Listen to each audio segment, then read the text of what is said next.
So, this story is about the first time I had sex after serving 10 years in prison.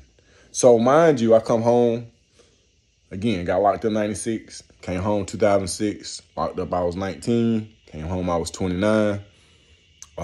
It's November.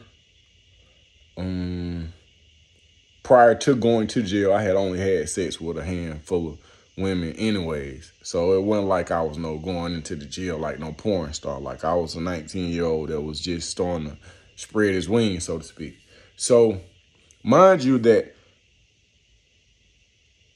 I'm not even in a situation. I don't have no groove. I ain't got into the zone of talking to folks. I'm really chain gang to death. I'm really like trying to find my way. I'm still like going through it. Like this was like I had just got home. So I'm at my mama's house. This is 3 days after I got home. I'm at my mama's house and her phone rings. Not her cell phone, but the house phone rings. So it is a police, well, it's not a police officer. It's a person who was a sergeant or a lieutenant. I think she was a lieutenant.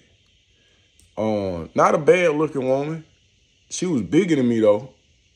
Like, she was bigger than me and we was probably about the same height. She probably could fight too. She probably could fight too, but the weird part is when I got the phone call, it kind of shocked me because like we hadn't had no dealings inside the jail. Like no rules was broken, no free passes was given. It was business as usual. Never got no contraband, never broke no rules, none of that. She was a thinker to one degree or another. So, you know, I think I heard she was interacting with somebody else, but I don't know. I never saw nothing. And she never gave me no inkling of anything that I possibly had a chance. So mind you, I'm just getting adjusted back to society. When I say I'm getting adjusted, when we was riding home on the freeway, I've been sitting still for a decade. So when we're riding, the cars just seem like they're coming too fast and I'm trying to press on my imaginary brakes. I'm just getting accustomed to something else that used to throw me off was like animals, like pets, like cats and puppies and dogs and stuff, man, like, and babies. Like when I first came home, those things were just like weird because I hadn't been around them in such a long period of time, man. It just like, they was like fragile around me or they moved too fast and I couldn't identify them. It was just like a lot of stuff that was going on. And then my life kind of reminded me of that movie when Eddie Murphy, there's a movie where Eddie Murphy is a bum and somebody bummed him out of jail. And when he get out of jail, he walked that way. And then he's like, no, I'm going to walk that way. He didn't really have a destination. And that's kind of how it was. I noted that I was eventually going to have to get a job and try to adjust. But right now, I'm just kind of just taking it all in. And I had just gotten attuned to the internet. And this was before I put viruses on my mama's computer. But so she called me, we talked, and then we agreed to meet at a hotel. And the crazy part is we met at the hotel down the street from the very jail that I went to. I don't know why we met on Memorial. Maybe because we was living in Stone Mountain. That was the closest. And I didn't have no real imagination. And I couldn't set nothing up. And there wasn't no spectacular stuff going on. And I went in there with the best intentions. And the interaction was just weird because for me, there was no emotional connection. And I ain't saying that, you know, I'm still a dude, but like, it ain't like I've been fantasizing about you. And then I'm shell shocked, man. I'm still jumping at animals and stuff like that. So I hadn't taken the time to understand my place in the world. It's 3 days, man. So it was kind of fast. And I ain't saying I needed 10 more years to get acquainted, but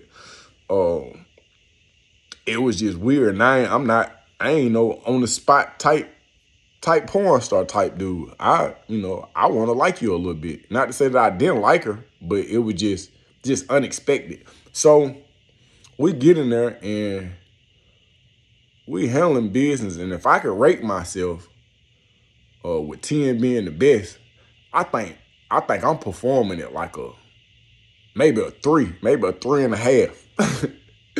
That's how like shell shocked I am. First of all, don't never go to no hotel on Memorial Drive for nothing unless you starting to smoke crack or meth. Don't do that at all. And then it was like she was trying to get me to do stuff that like I had done, but I hadn't done since I was 18, 19 years old, and it didn't have gray hair on it. It had black. Now, I got gray hair now, 46, you know, gray hair ain't nothing to your boy. But what I'm telling you is at 29, and I had never, that is a grown lady vagina right there. That is not a coochie. That is not a coochie. That is a grown lady vagina right there. And then she was just like, go ahead, you know, such and I was like, in the back of my mind, I was like, no, ma'am. No, ma'am, I am not. I will not. And I couldn't. I'm not doing it. I'm not doing it. Like I say, I'm 46 now. I'm a couple of children later. Well, one child later. I am familiar with the vagina. But what I'm saying is, at that particular time in my life, man, I needed some time to find out who I was, find my rhythm, find out what I like and what I don't like.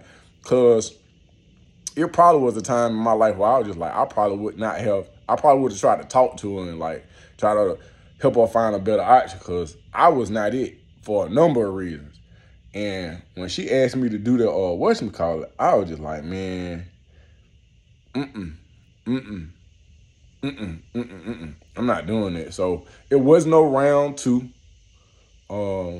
It wasn't nothing to brag about. For me, it wasn't nothing. I was not proud of myself.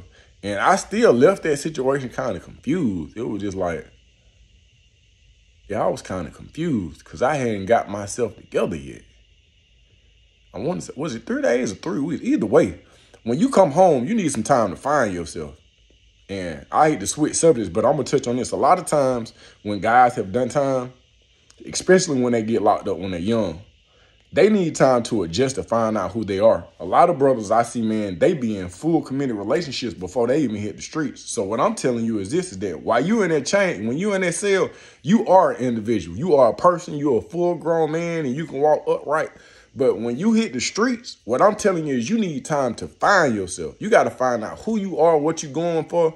You need to find you, let's say, if you was buying a car, and I hate to compare women to cars or people to materialistic things, but don't go buy the best car yet. What you want to do is get you something you could crash off the side of the road in. And I'm just being honest, like find out who you are, find out what it is that floats your boat, and take some time. Because at that particular chapter in my life, I had not even began to exhale yet. Like I was not in a place of comfort.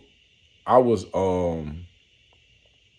I had done nothing, man. I still had that chain gang glow on me, but it wasn't nothing to brag about. It was nothing to brag about. And, like I said, it wasn't no round 2. It wasn't nothing that led to nothing else. I wasn't that guy. She wasn't that one. And, it was not pleasurable at all. It actually was traumatizing to one degree or another. It was traumatizing because I'm a thinker. And if I get too deep off in my head, then I'm a Pisces. If I don't get no story, I create a storyline. And yeah, it was just one of them things, man. It's just, I wouldn't, if I had to do it over again, I wouldn't do it over again.